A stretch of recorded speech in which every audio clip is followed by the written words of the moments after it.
Herbert Spencer es coetáneo de Comte. Bueno, 20 años más joven, pero vive también a lo largo del siglo XIX y está, por tanto, también influido por toda esta corriente de pensamiento de la época que podemos situar bajo la etiqueta de evolucionismo.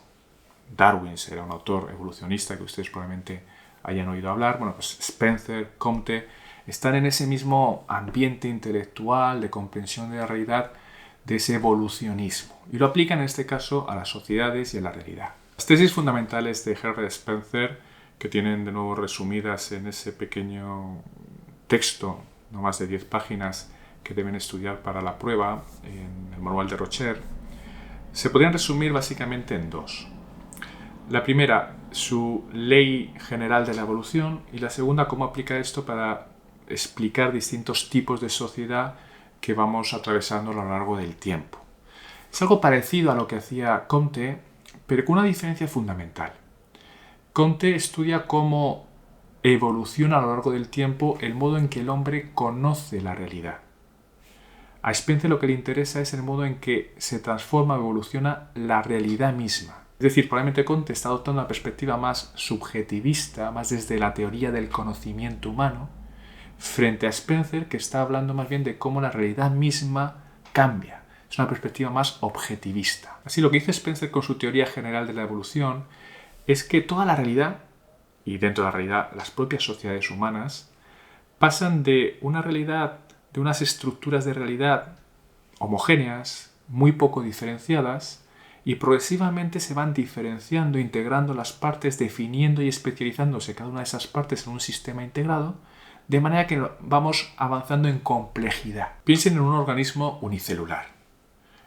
Una única célula, absolutamente homogénea consigo misma, sin distinción, sin diferenciación, hace todas las funciones vitales necesarias de ese organismo. Pero conforme avanzamos en el proceso evolutivo, ese ser unicelular se divide internamente, empieza a ser multicelular, y esa mayor heterogeneidad, esa creciente heterogeneidad, crea unas estructuras en las que las células nuevas empiezan a hacer funciones cada vez más diferenciadas, cada vez más definidas, y se integran de una manera cada vez más sólida con el conjunto de ese sistema de vida que es el organismo multicelular. Así pasamos de los microorganismos unicelulares al ser humano, donde las estructuras celulares, orgánicas, los órganos diversos hacen funciones muy específicas y están altamente integrados uno con otro, formando ese sistema completo de vida que llamamos ser humano. Y así, siguiendo aún más en el proceso evolutivo, el ser humano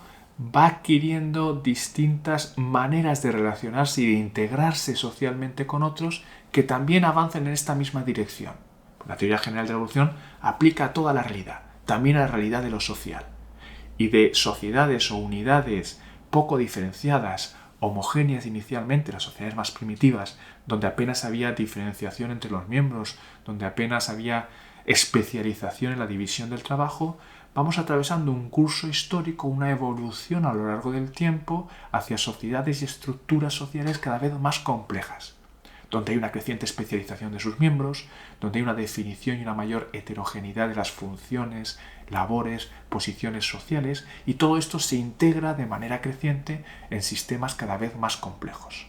Por tanto, pasamos de la homogeneidad y la indiferenciación a una creciente heterogeneidad, a una mayor especialización o diferenciación, que además implica una creciente integración de todos los niveles. Pues esto que pasa en el conjunto de la realidad se aplica también a las sociedades y al curso histórico de los sistemas sociales. De tal manera que Spencer propone distintos tipos de sociedad, tal y como tienen reflejado en las páginas del manual de Rocher que deben trabajar. Spencer realiza distintas tipologías acerca de cómo se produce ese curso evolutivo y esa creciente diferenciación, integración y definición de las estructuras sociales. Una primera distinción es la que establece entre sociedades simples hasta llegar progresivamente a sociedades más complejas. Las sociedades simples son normalmente grupos nómadas, desestructurados, sin casi organización política, que utilizan además tecnologías muy precarias, muy primitivas, y donde la especialización o la división del trabajo pues prácticamente no existe.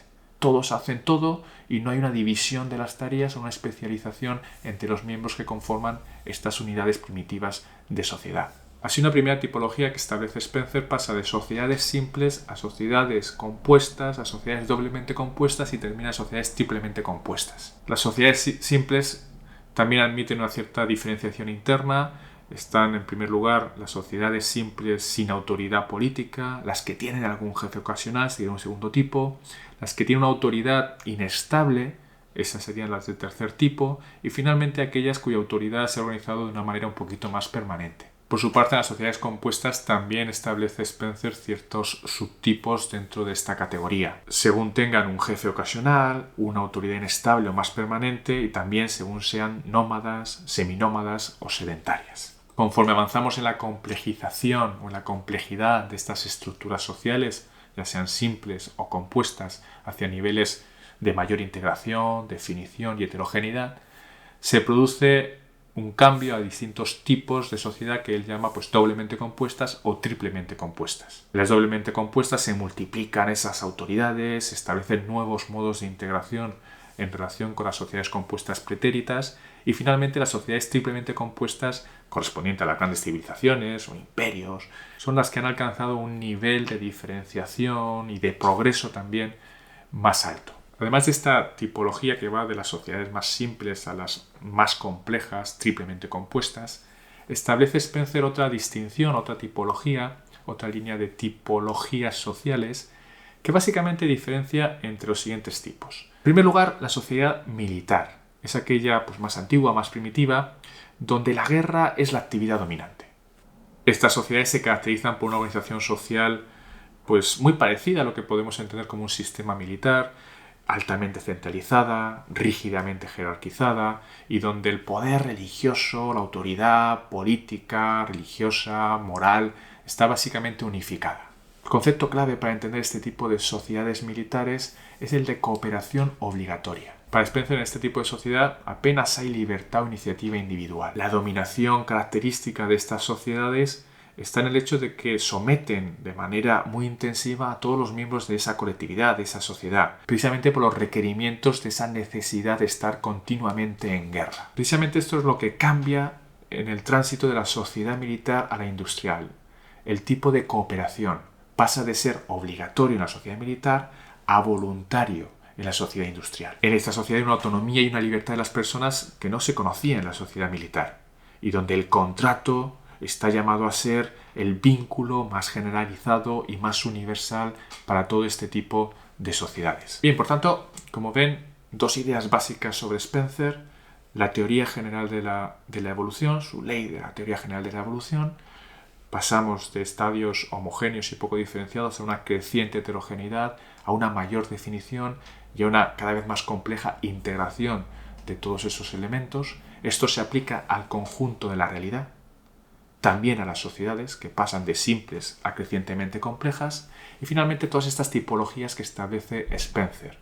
Dos tipos, una que va de lo simple a lo complejo y otra que distingue a la sociedad militar de la sociedad industrial, donde hay un tránsito de la cooperación obligatoria a la cooperación voluntaria.